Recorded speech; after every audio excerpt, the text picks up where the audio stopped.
Yes, hello guys, welcome back to Big Times Podcast, the home of trending stories, sharp insights, and fearless conversation.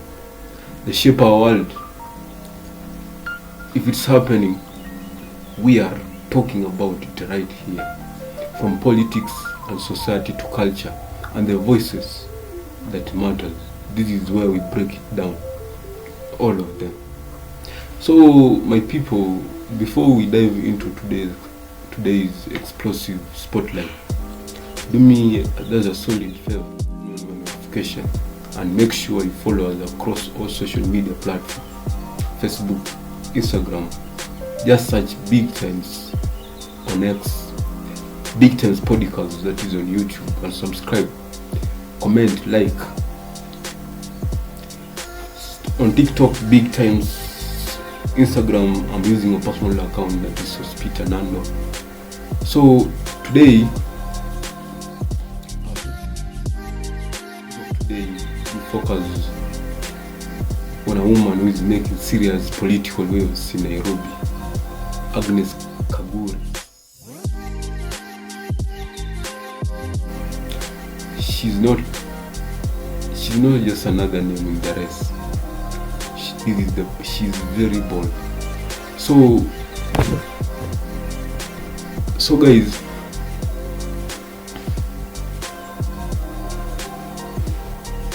she's being called the city lioness, and for good reasons. Not just a city lioness.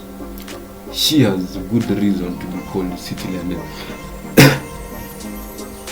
So as 2027 draws near, Agnes Kagure is positioning herself as a top contender for the Nairobi, gubernatorial seat, and recent polls shows she's beating political heavyweights, including Babu Sakaja. So you might ask yourself, who is this Agnes? Kagure is a businesswoman who has turned to a politician, and she's the current party leader of the Kenya Patriots Party. She's widely recognized for her commitment to empowering women, supporting youth programs, and promoting small businesses. She first made her first mark in 2022. That's when there was Nairobi gubernatorial race. And though she didn't win, she made a very powerful impact. His impact was unforgettable. It was very bold. So, her leadership style is grounded on community engagement, leadership, transparency, and integrity. So, the nickname City Lioness reflects Kagure's bold and fearless. She's unapologetic, vocal about what she stands for, and she's unafraid to challenge the male-dominated political system.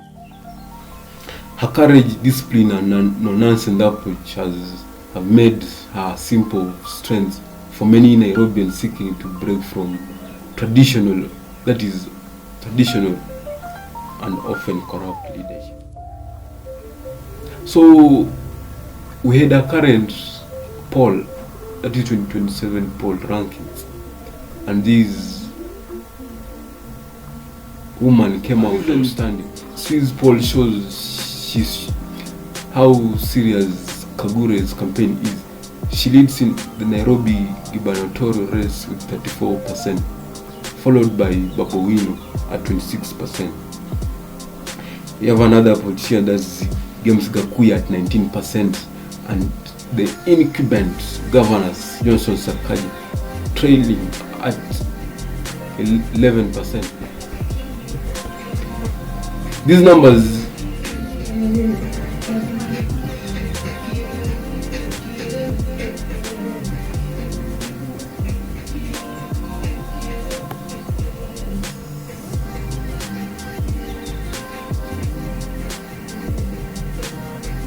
So these numbers reflect a dramatic shift in public sentiment and a deep desire for news. You might ask, why is Sakaja losing?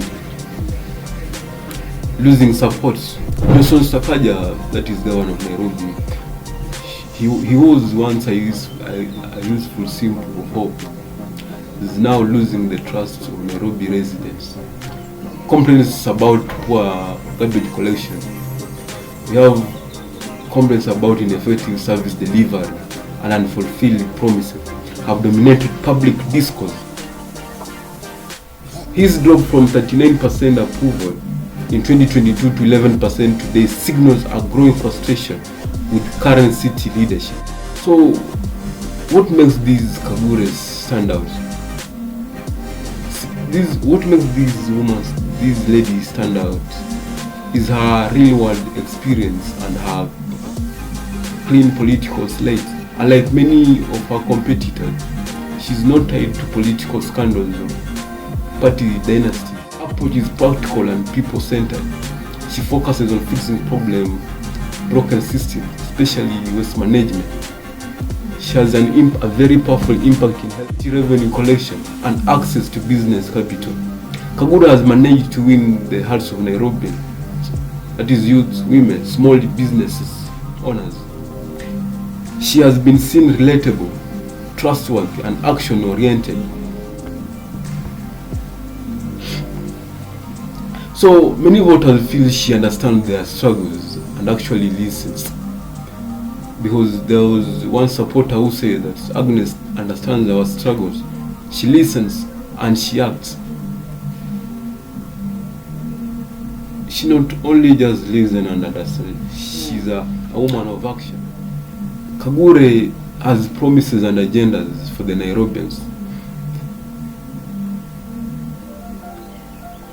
Kagure's campaign is based on bold, practical promises. She plans to clean up revenue collection and eliminate corruption in Nairobi. She plans to improve healthcare and access to healthcare. She plans to improve healthcare access and sanitation. She plans to offer credit to traders and small and medium enterprises. She also plans to create employment opportunities through youth programs. So, as everyone knows that employment opportunities or unemployment has been a very big problem in the current situation. And many people, or not most Kenyan, but all people all over the world are turning their blames to the political system, which might be true, or sometimes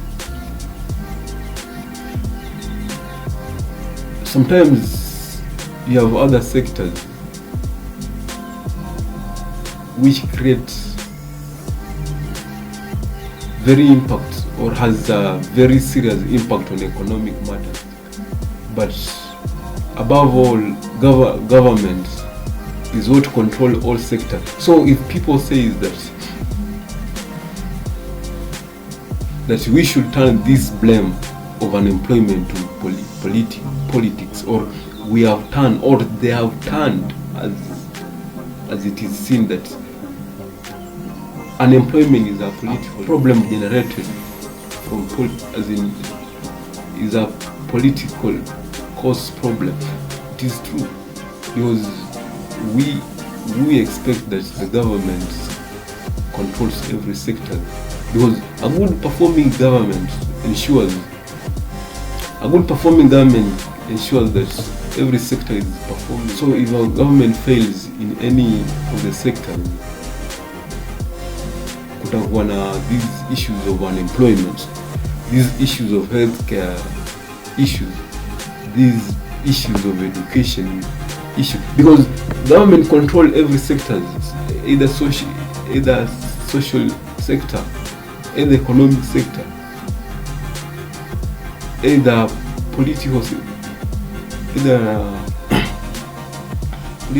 each and every sector is, or it is planned at the top, or the government is the owner of every sector. So the government controls every sector. So right now, the momentum on Kagure on her side is very high.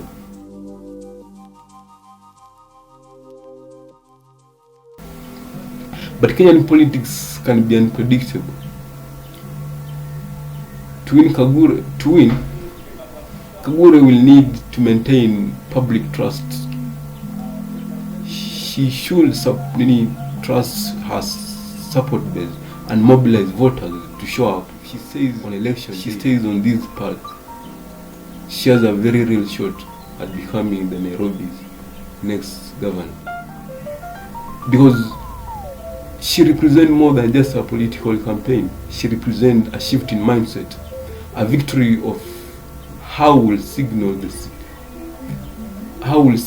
beginning of an era of ethical, people-first leaders. It will also pave the way for more women and grassroots leaders to rise up and challenge the political order, because your voice matters. So now we ask you,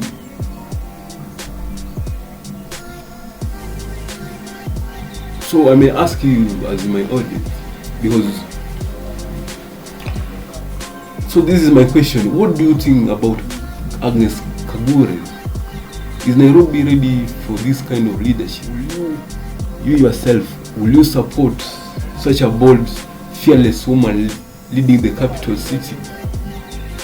So let us know in the comment section. If you enjoyed this episode, don't forget to like the video, subscribe to Big Time, follow us on all our social media platforms. We'll continue bringing you the voices, issues and stories that matter most right here on Big Times. Until next time, stay bold, stay informed and stay inspired.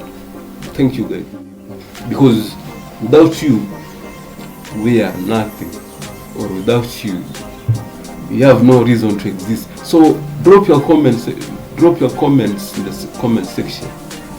Tell us about your ideas, how your mind, speak your opinion or your mind about the podcast. Challenge us, because what you know I don't know. Tell us how it is really on the ground, because you might have more information to inspire others, and tell us on the best content that you can create or what you want to hear from us. Thank you guys.